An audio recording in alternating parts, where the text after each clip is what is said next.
heartbreaking new details in the accidental drowning death of Malcolm-Jamal Warner. In the morning, Mr. Warner had surf lessons with his family. Here's a quick reset before we dive in. Malcolm-Jamal Warner was on a family trip to Costa Rica when a rip current turned a routine swim into an emergency. He was brought to shore but didn't make it. His daughter and another swimmer who were in the water survived. Authorities completed an autopsy and ruled the death an accidental drowning. But the combination of shock, patchy on-the-ground details, and the absence of widely shared phone footage sparked a wave of online theories. Tributes poured in from colleagues and friends, while fans kept asking why the official story felt so hard to accept. That's the backdrop.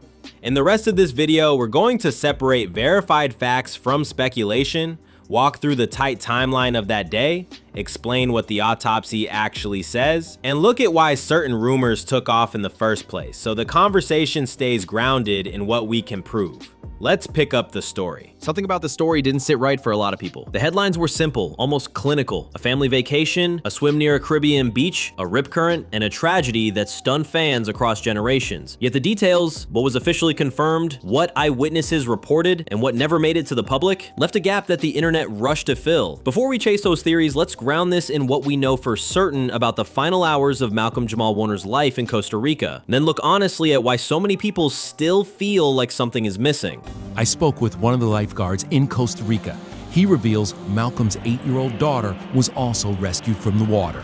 On Sunday, July 20th, 2025, Warner entered the water near Cockley's, a beach on Costa Rica's Limon province. The current that day was strong. Authorities later described a classic rip scenario, fast-moving water pulling swimmers away from shore, the kind of invisible danger that tricks even confident, experienced swimmers. Bystanders rushed to help. He was brought back to shore and treated, but he was pronounced dead at the scene. It happened fast, and it happened in a place known for powerful water. None of that makes the loss easier to accept, but it does give us a starting point. Within days, the autopsy was completed. Officials gave a precise, unambiguous finding: asphyxia by submersion, accidental drowning. That conclusion matters because it cuts against the loudest rumor that spread online, the claim that no water was found in his lungs. The medical record we have does not support that rumor. The autopsy confirms drowning, and police classified it as accidental. The speed of the autopsy and the clarity of the ruling didn't stop the questions, but they did put a clear stake in the ground about the cause of death. So why did the theories take off anyway? Partly because the story arrived in waves. First, people heard family vacation and rip current, and many assumed a calm beach and a leisurely swim. Then came the detail that he had been in the water with his 8-year-old daughter and another man. Both survived, and that bystanders had helped get them out. For some, that contrast, one person lost, others saved, felt like a puzzle begging for a hidden piece. For others, it was the lack of widely shared phone footage from the waterline, a modern reflex that makes us suspect anything we can't see on a screen. And for fans who grew up with him, grief can sound like doubt. They weren't ready for a simple answer to a complicated loss. There was a gentleman, I believe, from Nicaragua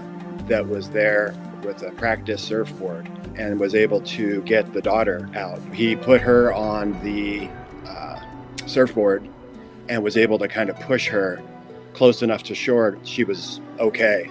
They found Mr. Warner pretty quickly. They could see a shadow on the bottom of the seafloor, pulled him up and put him on top of the surfboard and gave the 5 respirations. That was not successful. There's a practical explanation for much of this. Rip currents don't look dramatic on camera. They don't produce towering waves or cinematic warning signs. They can be narrow and fast, a treadmill you don't feel until your feet leave the sand. Even strong swimmers can't outpace one head on. The safest move is often the least intuitive. Swim parallel, go with the pull, then angle out. When panic sets in, or when you're thinking about someone else in the water, a child, a friend, that textbook advice is hard to execute. The window for rescue is short, and outcomes can be brutally uneven. That's not a conspiracy. That's the physics of a rip and the reality of seconds that matter. The absence of phone footage doesn't prove a secret. It proves a common truth about emergencies. People prioritize the rescue in front of them or freeze. On beaches with fewer lifeguards and spread out crowds, responses are are patchy. What happens in moments doesn't always turn into content. Police reports, paramedic logs, and autopsy findings are rarely dramatic reads. They are careful, bureaucratic, and for many fans, unsatisfying. They answer what and how, but they don't touch the why that grief keeps asking. And if you followed Malcolm-Jamal Warner's voice in recent years, you understand why the why felt personal. He was thoughtful in public, protective of his family's privacy, and deliberate about the conversations he chose to lead. On his podcast, Not All Hood, he argued for nuance inside Black culture, pushed back on simplistic narratives, and wrestled with how media frames certain stories. He wasn't courting scandal.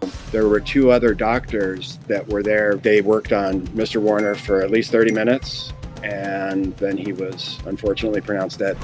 And the other man who was in critical condition, how is he doing? My understanding is that he's recovered. He was insisting on honesty. When someone like that dies suddenly, it's easy to mistake the weight of his ideas for a motive in his death. But that's our projection, not evidence. What we have on record is a man who used his platform to challenge lazy thinking and to humanize people whose stories are often reduced to headlines. The tributes that follow tell their own story. Castmates, friends, and collaborators posted memories that felt lived in, not performative. They remembered a musician and a mentor, a detail-obsessed director, and a friend who kept the work about the work. For a generation that grew up watching him navigate adolescence on television, their grief felt like a family member's. That tone, earnest, specific, protective, was a reminder that beyond a viral cycle, there was a real person at the center of this. Let's also be clear about what the official record says regarding the day and the place. Cochle's is on Costa Rica's Caribbean coast, a region whose beaches can deliver fast rip currents even when the surface looks calm. Authorities there said he appeared to have been pulled away by a current. He was identified by national police and the cause, again, was marked accidental. Reports confirmed he was with family. Reports also confirmed that the other swimmer who was hospitalized recovered. You can dislike those facts, but they are the facts. If you're still wrestling with the story, you're not alone. Part of the discomfort comes from the mismatch between who he was and how he died. We associate risk with recklessness, and by all accounts, he wasn't reckless. We also underestimate how many drownings involve strong swimmers. Fitness and experience reduce risk. They don't eliminate physics. A rip current doesn't care what you can bench or how many laps you swim. It cares about angles, fatigue, and a few unlucky seconds spent making the wrong move for the right reason.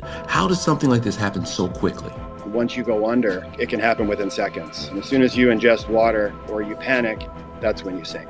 Another driver of doubt, the internet's incentive structure. Posts that say, here's the paperwork, rarely spread as fast as posts that say, here's what they're not telling you. When a tragedy hits, rumors gain traction by exploiting missing context. No water in the lungs sounds like a smoking gun until you realize that the only on-record medical conclusion we have contradicts it. No footage sounds suspicious until you remember how many emergencies you've witnessed without pulling out your phone. A second swimmer sounds like a secret until you read he was trying to help and survive. We can acknowledge the emotions behind those theories without handing them the mic. When you strip away the noise, a quieter picture comes into focus. A father on a trip, a beach with a dangerous pull, a sudden emergency, strangers trying to help, and an outcome that broke people who thought they knew all the rules. Rip currents don't make exceptions. They don't reward competence, they reward calm, timing, and the luck of being in the right place when help arrives. If you've never been in one, the advice sounds simple. If you have, you know how quickly the ocean can ask you a question your body isn't ready to answer. It's worth taking a moment here to remember his creative life, not just his final day. He wasn't just an actor we grew up with, he was a musician who played with precision, a director who cared about detail, and a voice who chose his words carefully. He spoke about legacy in ways that suggested he measured a career by its impact on people, not just ratings or box office. That's why so many tributes quoted him back to himself, a form of respect and a way of saying the work outlived the headlines. That day, the remote public beach had only a few dozen surfers, so volunteer lifeguards patrolled other locations. Would it have been a different outcome if there had been a lifeguard on duty that day? 100%. Having the personnel is what's critical. This would have been avoided. If you could send a message to his wife right now, what would you say to her? I'm extremely sorry for her loss, our loss. I wish we would have been there. It's also why the simplest explanations, accident, tragedy, end, feel too small for a life that complicated and enriched so many others. If you came here for certainty beyond the official record, I can't give you that. No one can without new evidence. What we can do is name what's verified, acknowledge what's unknown, and recognize why the unknown invites stories that say more about us than about the event. We prefer villains to variables. We prefer plots to physics. But the ocean doesn't bargain with our preferences. And sometimes, the most difficult truth is the simplest one the coroner wrote down. In the end, the verified through line is clear. Warner died in Costa Rica after being pulled by a current. He was brought to shore. Officials ruled it an accidental drowning caused by asphyxia by submersion. His daughter survived, as did another swimmer who tried to help. Friends and colleagues mourned him in public words that didn't feel rehearsed. The rest, the missing footage, the alternate interpretations, the claims that contradict the autopsy, live outside the record. If there's ever new, credible information, the record can change. Until then, we honor him best by telling the truth we have and the legacy he left. Here's my takeaway, and it's not flashy. The internet rewards the loudest version of a story, but the truth often lives in the quiet parts. On a beach where a current doesn't look like danger, in a medical summary that uses precise words, in tributes that talk about a person instead of a plot. If this breakdown helped you separate verified facts from the noise, tap like so more people see it, and subscribe for the follow-up where we lay out the biggest myths about rip currents and how to read a beach before you get in the water. And if you think there's a crucial detail everyone is ignoring, drop it in the comments, but bring receipts and let's keep this one grounded in what we can prove.